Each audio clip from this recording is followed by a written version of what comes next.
dañuy wax ci li nga xam ne mooy radiation du capitaine Oumar Touré radiation boo xamante ne démb la ñu jot décret présidentiel boo xam ne fait à Matam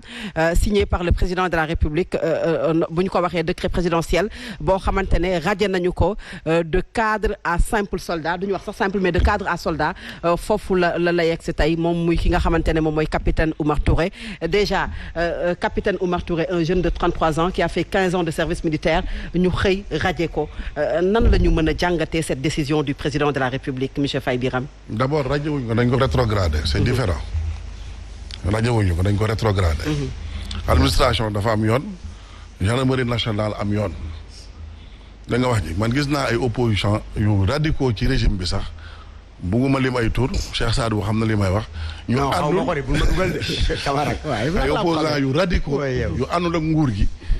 te ànduñu encore ci li Omar Touré def yéene wuñ kenn lu bon amuñ kenn ku yéene safaan wala musiba wala lu bon amul ñu ñëpp réew mi ñoo ko bokk lu jëmale réew mi kanam moo ñu tax a jóg mais li mu def képp kuy wax dëgg te yàlla tax xam nga ne loolu du jëfinu officier loolu officier du ko def yaa ngi dégg boo am na foo xam foo fa tollee ci ay responsabilité da ngay ñi nga xam ñoo war a garantir stabilité dañu war a am impartialité am objectivité am droit de réserve lu ñuy def munoo nekk officier ñu dénk de dossier nga taxaw ci pénc ba la sa yoon nekk ak la sa yoon newul la nga xamal la nga waxul nga ne ko fa ngaw loolu du jëfin yaa ngi dégg wax ji maintenant administration dafa am yoon gendarmerie nationale am yoon lu ñu saisir ci dossier bi lu ñu ko toppee affaire honneur la affaire probité ak affaire non respect des xawma lan des règles générales des militaires yaa ngi dégg donc wàcce wuñu ko dañ ko wàcce mais dàquñu ko. Mais il est radié des cadres, c'est ce qu'on a dit. Non, il a été rétrogradé de cadre d'officier à un gendarme. Mais radié wuñ ko génnul ci ko radié mooy dàq. Donc des réserves. Ah ouais mais radié wuñ ko de toute façon dañ ko rétrogradé. Président c'est le chef suprême des armées. Sëñ Saliou baal ni ma dagg te kenn du la dagg. yeggali vraiment seen numéral yi yeggali monsieur Faye yeggali règle ngeen di appliquer nit ñi da ngeen koy appliquer seen bopp ba pare. Encore une fois président c'est le chef suprême des armées dogal bi mu jël yoon moo ko may ki mu dal ci ko am yéenewuñ ko waaye li mu def du waru ko def moo tax loolu dal ci ko am donc loolu laa amoon lu ma ciy wax. alors professeur décision boo xamante ne ki nga xamante ne moom la ñu ko teg ci kawam quelques heures après wax na ay xibaar yoo xam ne jëm ci ne moom peut-être nit la te it nit mënul échapper destin wam et que mi ngi ñaanal Sénégal à l'entendre parler mën nañu jàpp que ne moom capitaine Touré cette décision surprendre ko amu ci benn mbetteel. non kenn amu ci mbetteel. kenn amu ci mbetteel parce que xam nga abuser du pouvoir. loolu aussi dafa bokk ci ñun loolu régime yi fi nekk yëpp dañ ko fiy def gis nañ fi su Macky Sall ñu jël ay député dàq fi xawma ay Mbaye Ndiaye après bu ñu ñëwee qu'il se rassure quand ce pouvoir là quittera ñeneen ñi bu ñëwee dinañ ko réhabiliter parce que tout simplement dañ ko dàq bon mun nañ wax aussi quelque part que du point de vue de la pure légalité moom en tant que militaire peut-être dépassé na benn réserve boo xam ne waroon na ko am ñu sanctionné ko bon l'un dans l'autre ça fonctionne comme ça mais man dama bëggoon wax ci un peu la communication de Bougane ak tournéem bi parce que là je suis pas d'accord avec Cheikh Sadibou xëy na je peux me tromper vous m'excusez je suis pas dans le secret des dieux bon nekkuma ci seen ni ngeen di defee seen i parti et cetera je suis très loin de là-bas man damay analyser rek mais man dama yaakaar ne Bougane et ce qu'il cherche est très légitimement mooy ce qu'on appelle en science politique l'éclat de l'actualité parce que Bougane Gueye Dany tey neexul ba neexul mais fan yi yëpp moom ak Macky Sall rek la ñuy wax loolu dafa yëkkati kotom donc pour man c'est un calcul politique très normal et très efficace que mu gis ni moom il est à la conquête du pouvoir te tey aujourd'hui Macky Sall bu neexee ak bu naqaree mooy président de la République kuy diiroo mbagg ak Macky Sall da nga yëkkati say daraja parce que aussi nag les concepts ont un sens te nit ñi aussi jàng nañ olof te jàng nañ waaw bu ngeen ne tibbu tànk dafa supposer nit jóg def dara nga topp ci tibbu tànkam à des desseins ça veut dire que le rapport n'est pas un rapport de simultanéité le rapport est un rapport de succession tibbu tànk loolu lay tekki damay jóg dox jëm fële nga topp sama gannaaw di dëgg à dessein et calcul donc man li ma gëm et je partage ça je crois que c'est tout à fait normal aujourd'hui le président Bougane Gueye Dany su fekkee dafa gis ni le président Macky Sall dafay gëlëmal askan wi fu Macky Sall dem tuul fa lëndëm su yoree làmbam war na ko mën a taal c'est de la politique c'est de la bonne guerre mais je ne pense pas que vous avez planifié ça je pense que vous avez bien à destin voulu suivre Macky Sall même confrontation bi ñuy am tey xeex bi xuloo bi mais kan moo récolté bénéfice bi mais c'est le bokk c'est un parti bi nu mu tudd. c'est mouvement la. bon mouvement ak parti loolu indi nañ fi débat man Bougane du point de vue du concept. même tuuti rek ma eggali man mënoon nañ fi toog di discuter sur le plan conceptuel mënoon ñu wax benn différence entre un mouvement politique et un parti politique c'est la même chose. yooyu ay wax la rek man li ma gëm mooy lii Bougane di def tey man su ma nekkoon Bougane dama koy def parce que nag tey fii ku fi bëgg a siiw doo dem di. diirante mbagg ak keneen da ngay dem ci Macky Sall parce que Macky Sall moom la riir gi toll bokk benn waxuma président Macky Sall laay wax maa ne la Macky Sall waxuma président waaw je dis la Macky Sall laay wax waxuma président de la République parce que xam nga lu tax duñ ko wax parce que double casquette la xam nga sooy corriger nit ñi ñu wax Macky Sall wala day fekk ñu xam ki ñuy waxal kii wax na ko ñun l'homme qu'on a vu dérouler ses tournées ce n'est pas le président de la République que nous avons élu c'est beaucoup plus le président de l'APR donc je dis Macky Sall je ne dis pas le président Macky Sall comme neex nga wax Macky Sall man c'est mu sama cere donc je dis que Bougane moom li muy def c'est tout à fait normal man su ma nekkoon tey am parti bëgg ñu xam ma actualité bi ma nekk sous les feux de la rampe damay dem ci ay Malick Gakou wala damay dem ci ay ñeneen ak ñeneen wala damay dem ci ay keneen ak keneen wala damay dem ci ay Karim Wade ñooñu boo tëkkaleeg ñoom kenn du leen déglu da ngay dem ci Macky Sall tëkkaleeg moom ñu leen du tudd beneen bi moom Macky Sall moom mooy def mooy dindi kon war ngeen mën a topp di tibb ay tànkam fu mu tegee ne A la fekk mu nekk B ngeen ne ko du A B la mais mu nekk un débat. alors ñi ngi ci c'est vrai que génn nga ci tuuti parce que ñi ngi ci radiation campagne man muy radiation capitaine Touré bi nga xamante ne dindi nañu ko c'est vrai que moo bi bëggoo wax ñu wax radiation mais dañu ko jëlee fa nga xamante ne foofu la nekkoon wàccee ko mu jóge ci cadre de dem ba pare ma wax biram lenn suba dinañ la waar man sama bopp dinaa la yónnee vidéo bi heureusement que waar am na yaa fi wax léegi ne je ne crois pas que Macky Sall université man sama bopp mun naa organiser indi ay métier yaa ko wax en direct loolu duñ ko wax yaa ko wax mais nag non dama koy wax rek mais nag li psychiatre bi di wax rek mais non dama koy wax rek mais xam nga li psychiatre bi di wax rek l'homme ne parle pas il est parlé fii nga toog nii da ngay xam nga li la wër da ngaa jaxasoo yaa ngi surveiller ñi lay dégloog ñi lay envoyer message moo tax da ngay wax rek mais yow yaa ko wax il y a 2 minutes sa mbokk yee toog xam nga yaa ko wax non mais c'est lui qui l'a dit te suba ñu waar la professeur suba ñu waar la suba ñu waar la li ma jaaxal rek ku jëkki defee nga ne c'est normal bu ko pouvoir defee nga ne c'est pas normal alors Cheikh Oumar par rapport à la radiation par rapport à la radiation du capitaine Touré maa ngi yore décret numéro 2021 830 il est bel et bien écrit le capitaine Omar Touré etc. faute contre l'honneur la probité les devoirs généraux du militaire est radié des cadres de la gendarmerie nationale donc peut-être beneen terme la radié nañ ko des cadres. mais il n'est pas radié de la gendarmerie. oui mais il est rétrogradé. waaw radié des cadres de la gendarmerie léegi dañ ko def. comme réserve wala soldat mais rapport doguma la sax rapport de cause à effet la dès l'instant que il est radié des cadres il devient aussitôt rétrogradé. il est toujours dans le corps. xam nga man moom bu ma déggee radiation wala radié rek damay tiit sama xel dafa am si lu muy dem dama am suma benn xarit xam naa mu ngi may seetaan Fatima Kane yaayam tey bokk na ci policiers yi ñuy sargal Sénégal mais bokkoon na ci ñi ñu rajo woon ci jamonoy Abdou Diouf. on a disloqué des familles. peut-être amaana boobu judduwuñu sax xamuñu sax lu xew mais si on interroge l'histoire c'était quand même une décision boo xamante ni bu jafe la woon ci famille yu bëri am na ñu ci feebar am na njaboot yu ci tas donc baat boobu dafa rëy. nag ki koy war a def nag moom moo am responsabilité parce que moom moo am le décret n'est-ce pas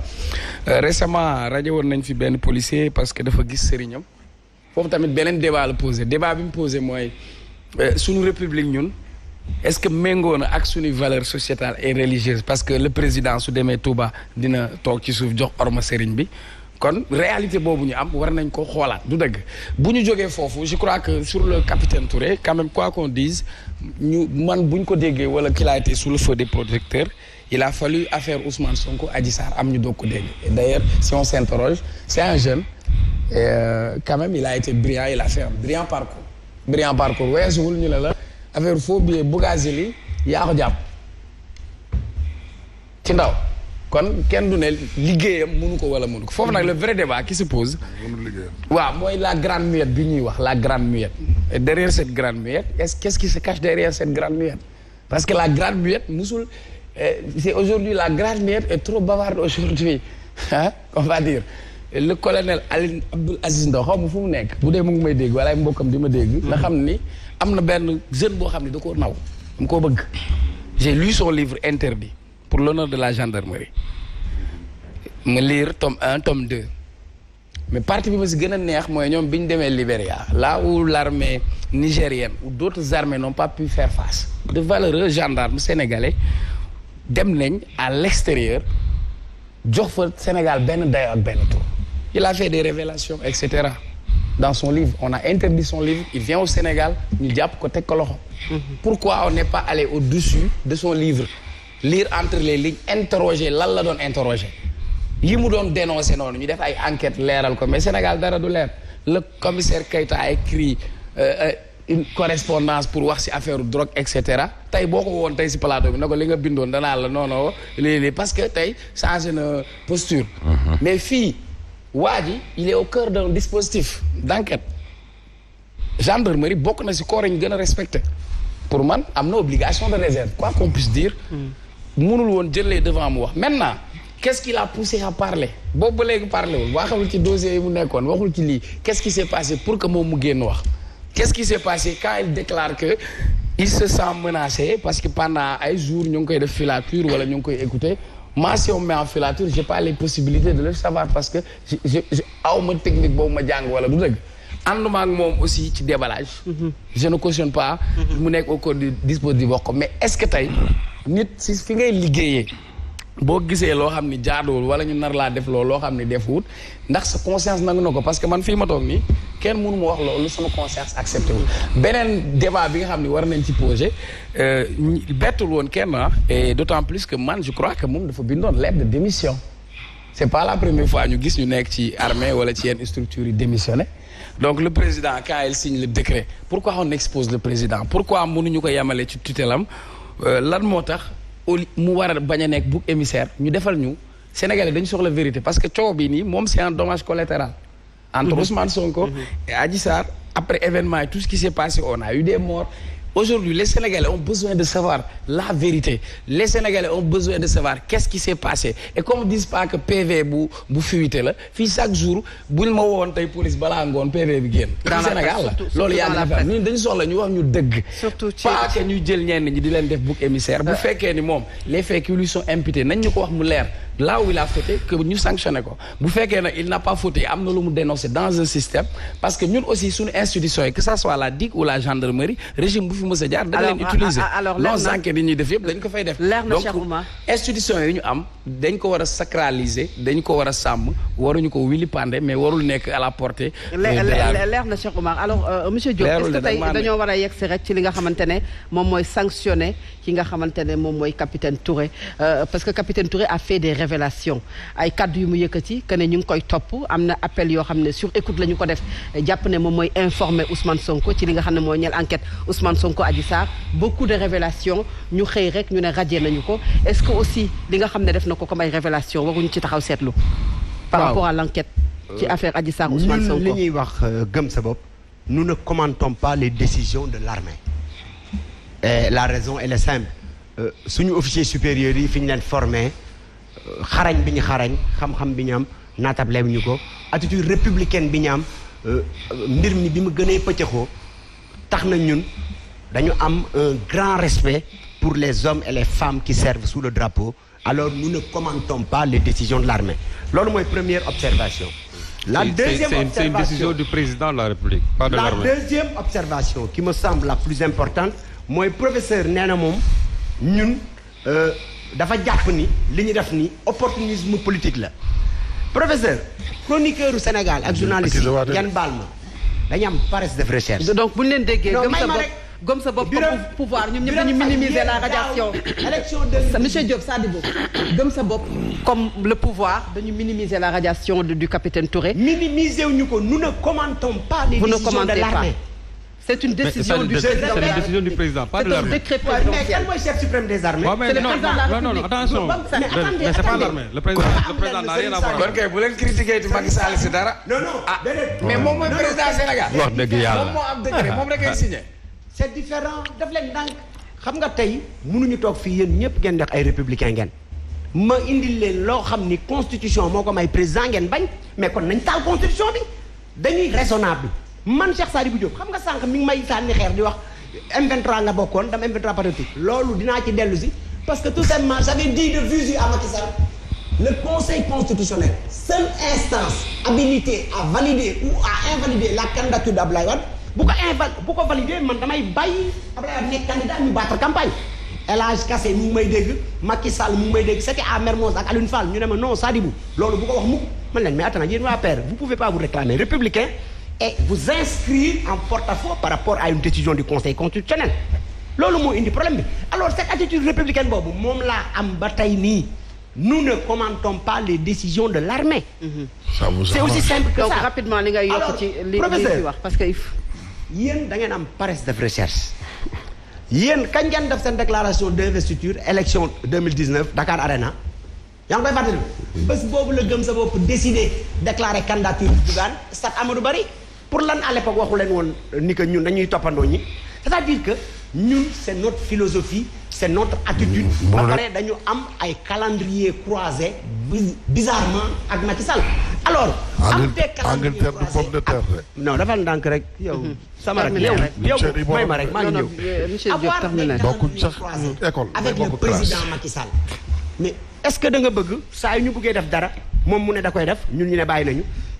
duñ ko def il y a pas d'opportunisme il y a absolument rien nous ne sommes ni calculateurs bokkuñu ci et pour preuve yéen xamu leen woon ni que gëm sa bopp est aussi représentatif dans le Fouta. fan. Fouta waaye amu leen fenn représentativité. mais les vidéos sont là. waaye ban vidéo waay Fouta fële waay. alors mais Birame libre à toi. de amu dire leen fenn que le ciel est rouge fenn. alors qu'il est bleu. Serigne Saliou par rapport à la radiation du capitaine Touré. Un décret présidentiel fait à Matam. li ko indi nag moom mooy mbiru Adji Sarr Ousmane Sonko kon mën nañu wax ne mbir moomu jeexagul ba tey puisque le président de la République décision bi mu jël fàttaliwaat na nit ñi mbiru Adji Sarr Ousmane Sonko. Tout d'abord man dama ci am lu mën a xare parce que c'est un fonctionnaire de l'État 33 ans très jeune. 15 ans de service militaire oui, aussi hein. Déjà très brillant d'ailleurs pour ceux qui l'ont vraiment connu. Bon, il est au cœur maintenant d'un problème boo xam ne ni c'est devenu une affaire d'État. Donc le président de la République, puisque la Constitution lui permet, c'est lui qui nomme aux emplois civils et militaires, il a décidé tout simplement de le radier des cadres de la gendarmerie. yoon may na ko mais ñun terewul dinañ ko commenter dinañ ko naxarlu. nañ naxarlu comme ni ñu Ousmane Sonko bañ ko fi radier aussi illégalement dañ ko naxarlu woon même su fekkee ne y a une décision de justice boo xam ne ni moom moo tënkoon loolu. mais il faut le mettre aussi en connexion avec le limogeage du haut commandant de la gendarmerie, Jean-Baptiste Tine, qui est à quelques encablures de la retraite.